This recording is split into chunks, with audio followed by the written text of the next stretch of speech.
that you could be at the lowest point of your life.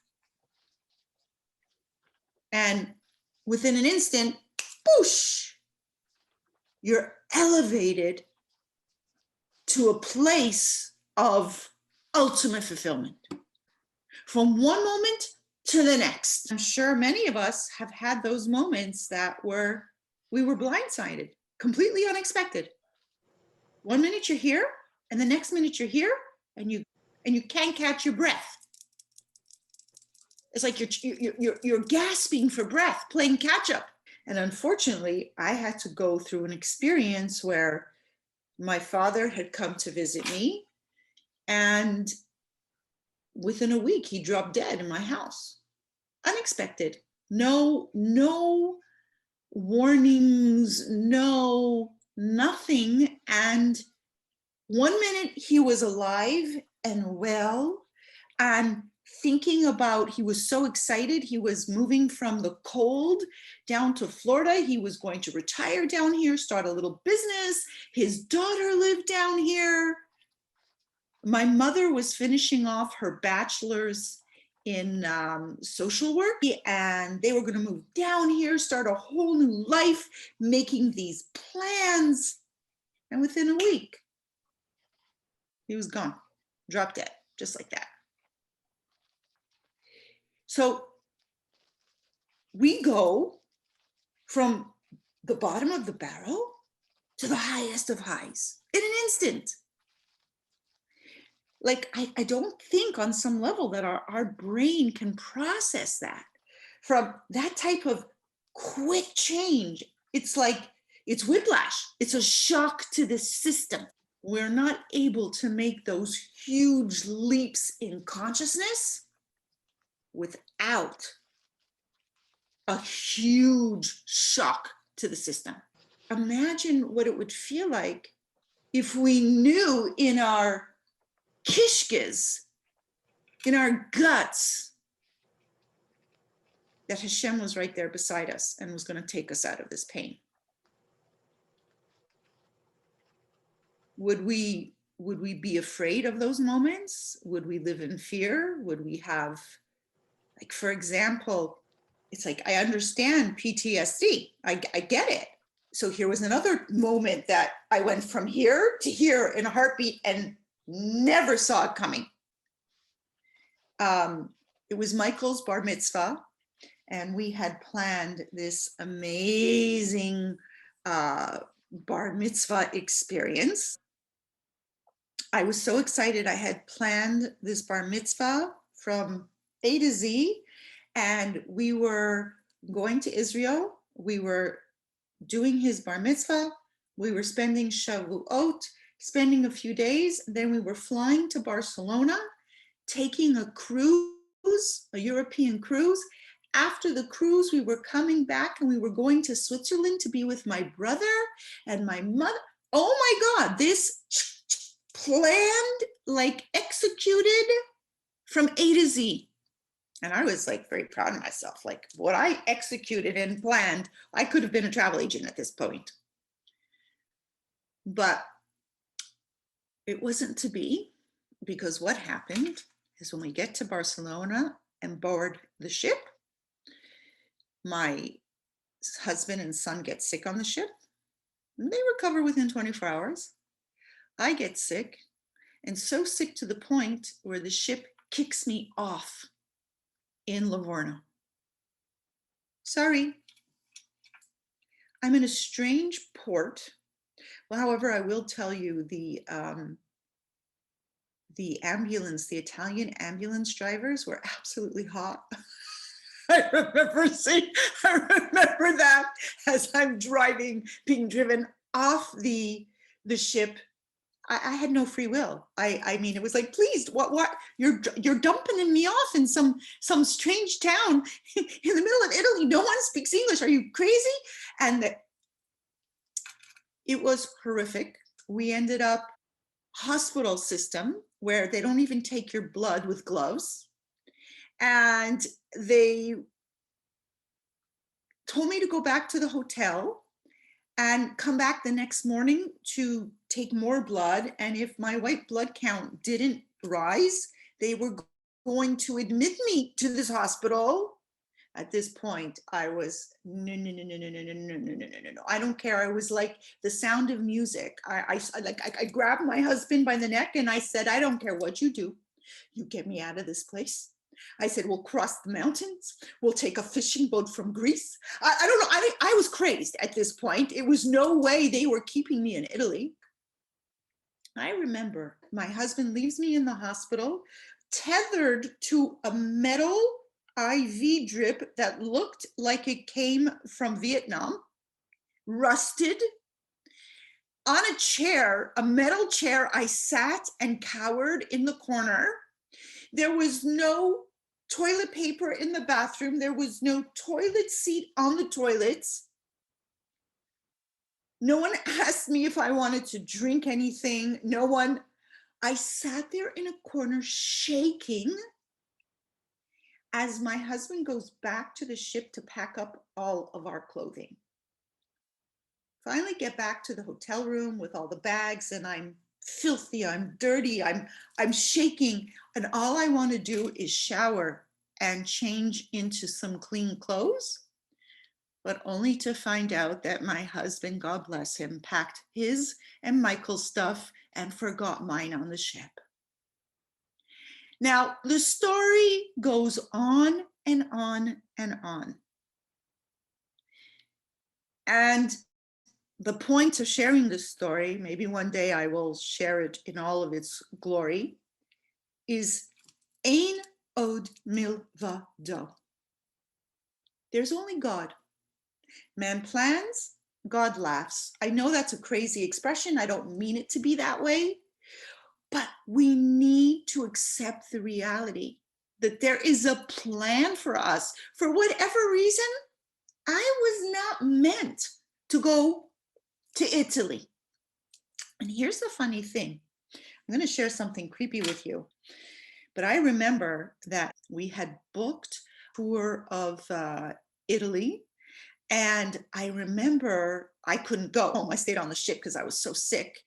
And part of the tour was a visit to the Colosseum. Now, go back many years when Michael's about 5 or 6 years old. I remember I was very sick. I had a virus of unknown origin, whatever. But there was one night where the medicine that they had given me, my heart stopped. And I just remember being slapped by the nurse in the middle of the night. I was being slapped and told, wake up, wake up, wake up. Okay, and went back to sleep. When I got out of the hospital, Dan said to me, oh, and that night that you almost died, that was pretty crazy. I went, what? I almost died? He says, yeah, don't you remember? No. But then I remembered the dream I had that night, which now makes sense because it wasn't a dream.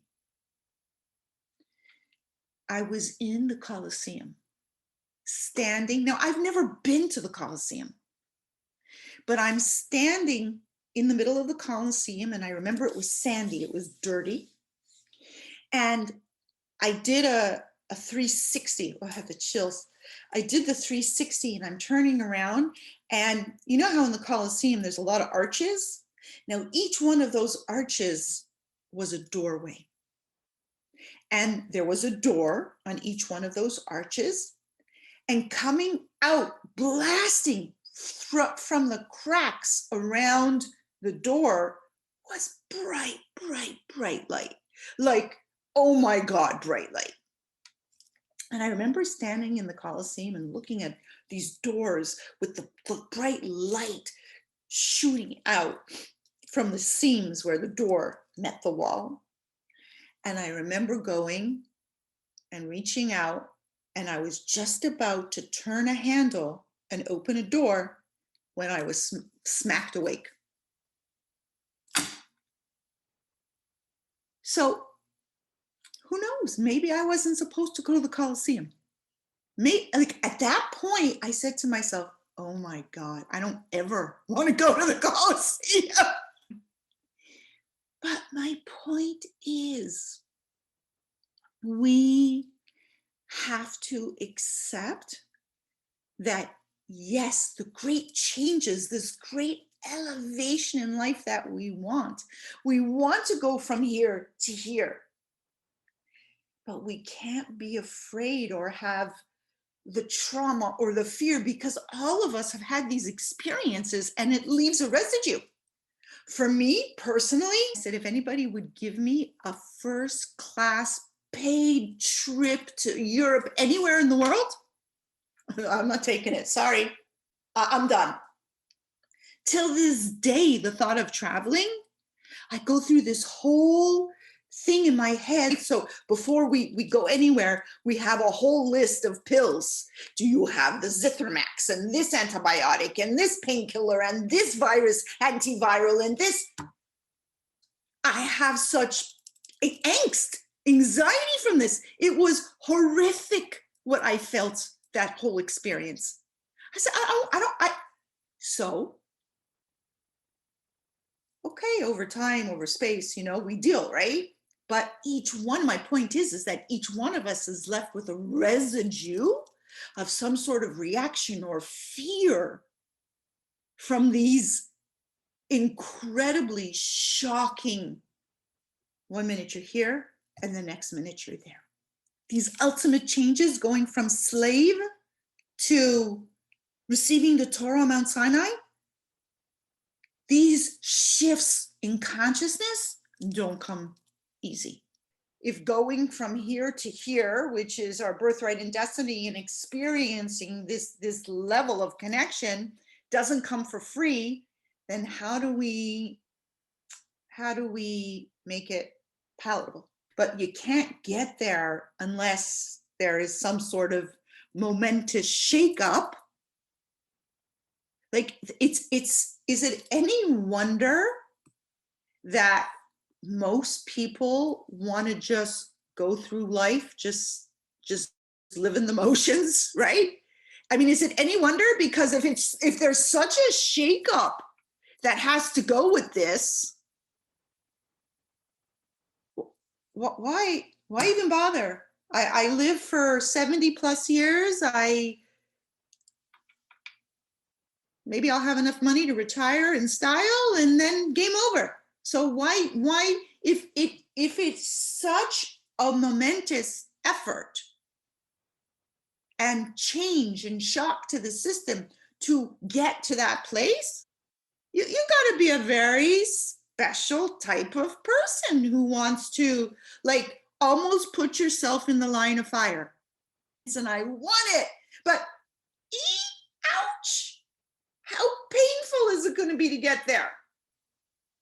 How do we go from slave to master of my destiny? How do we make that jump? Had I had some sort of system, path, something to to hold on to, I had nothing. When my father passed, I didn't have this system, this formula. And that's the whole point. We don't want humanity bumbling around in the dark with nothing to hold on to when their reality shifts from here to here in an instant. Corona. Knowing the spiritual system, that in and of itself is the greatest gift you can give yourself. You cannot run away from your calling. What is the calling? To go from here to there. We try, we run away.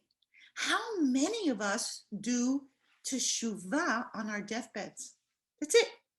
We live our whole life, and our deathbed is when we say, God forbid for any of us, I'm sorry.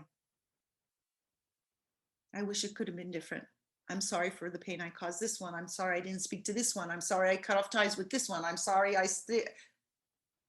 okay. So if we can't run away from the calling, what do we got to do? So when God tells Moses, don't worry, I'm going with you to Pharaoh. You're not alone. Not only was he comforting Moses, it was a message for us, for all future generations.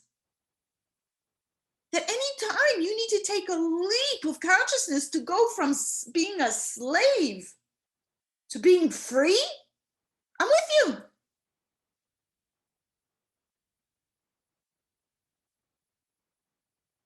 Not only when we have to choose to turn to God and know that he will be there as our ally as we face our Pharaoh, whatever the Pharaoh is for us in life.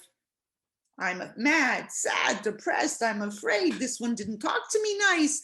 I'm afraid to go and speak up so I can get a job promotion. This one stole my idea. I'm afraid to confront. Whatever it is, that's the Pharaoh. And what separates the body and the head? The neck, the urif, Pharaoh, the narrow, dark place. Pharaoh, take the word Pharaoh in Hebrew and rearrange the letters, you get urif, same letters. The narrow, dark place, the neck. We cannot go from here, body, to Keter, to head, to source, without going through a narrow, dark place. And for us today, that narrow, dark place, where it causes us so much stress, so much pain, anxiety. Why? Because it's a block between connecting mind, body, and soul. One of the hardest things we have is we know intellectually, we understand the concepts intellectually. We're good little donkeys carrying books. How many of us have more than 1 degree, 2, 3? We're great at gathering and learning knowledge. But we gotta be able to connect mind, body, and soul. But there's a blockage there.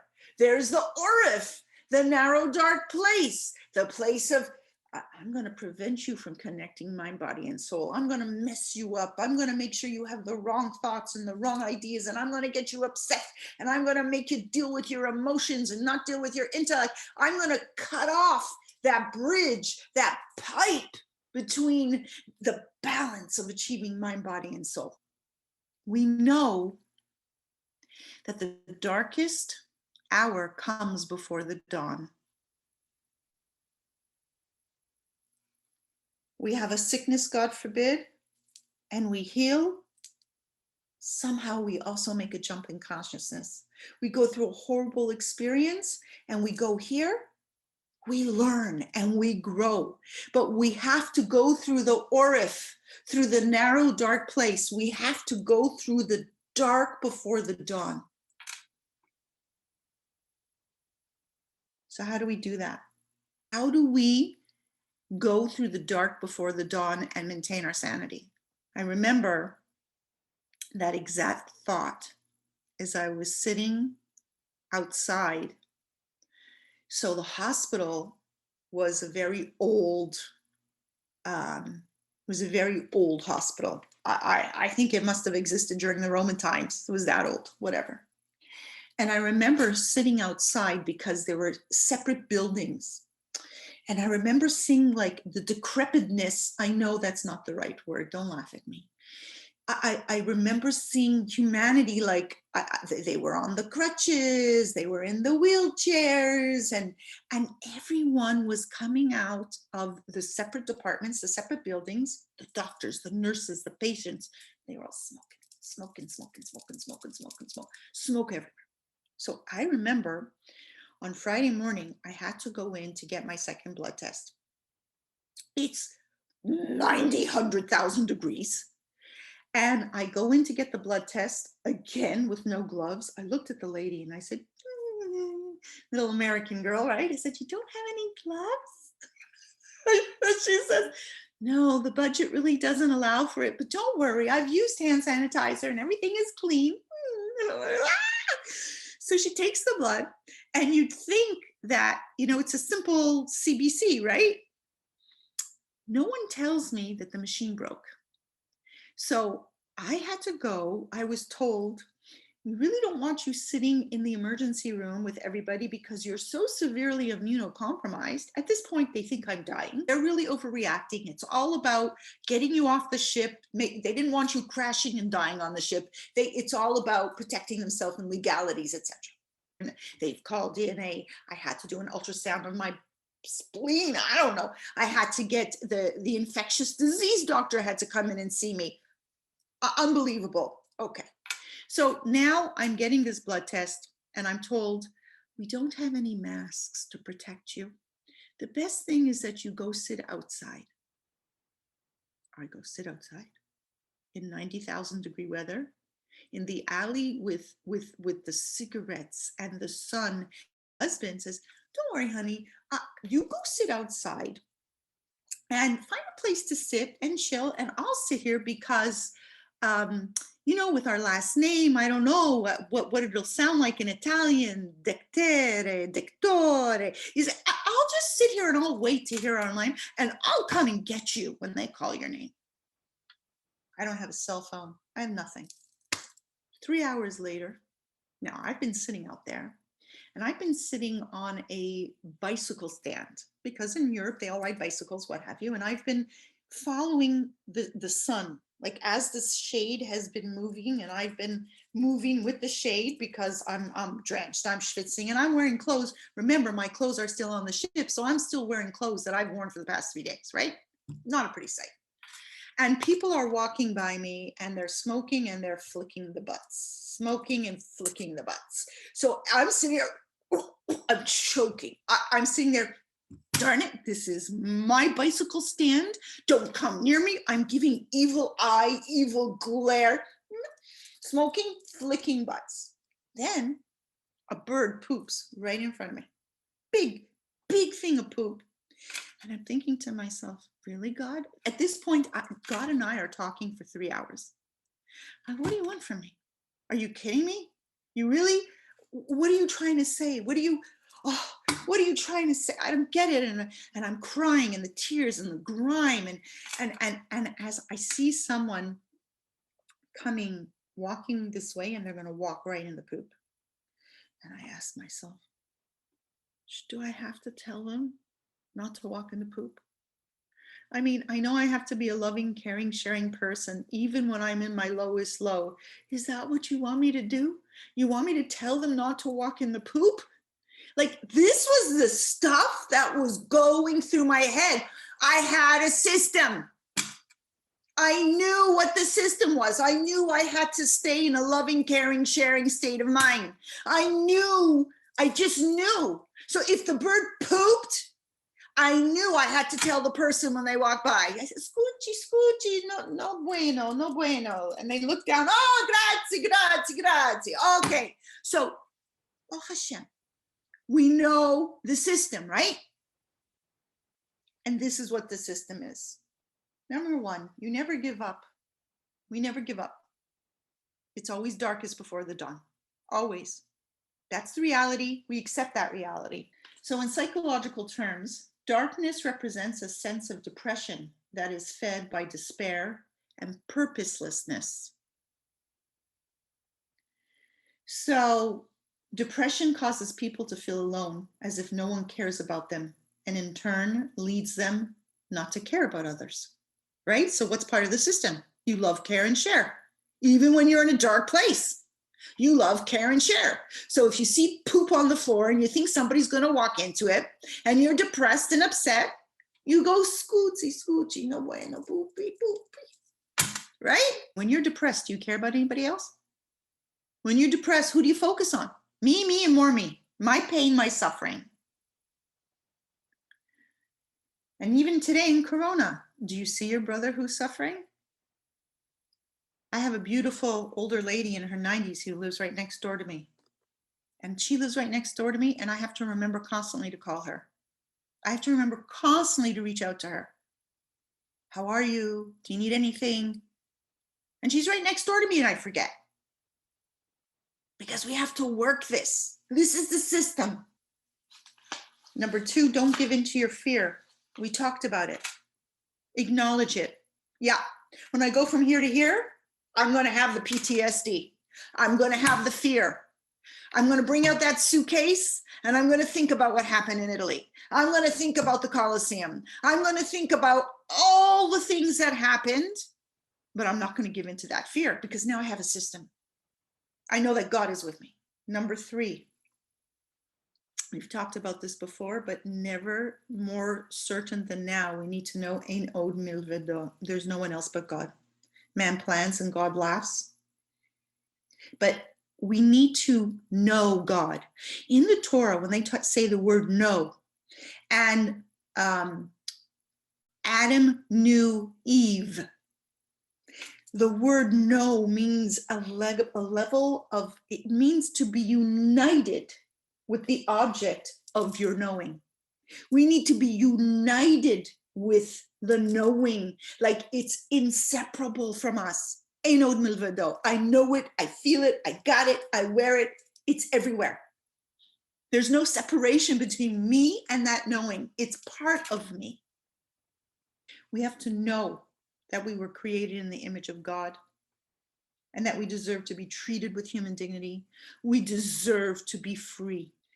Number 4, we must have faith combined with knowledge, combined with action. Faith, knowledge, and then we act on it. We know, Ein od milvado.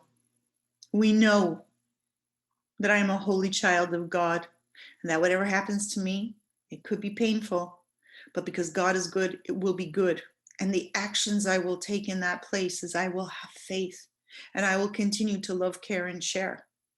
And I will continue to do everything in my power to keep the pipe open between mind, body, and soul, represented by the neck.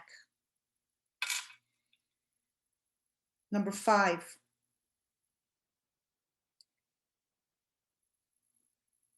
live in the moment. Every moment is an opportunity to rejuvenate and renew. Every moment, if we live in a state of rejuvenation and inspiration, this is the key. Number 6, if you control the head, you control the body. If you control the head, you control the body.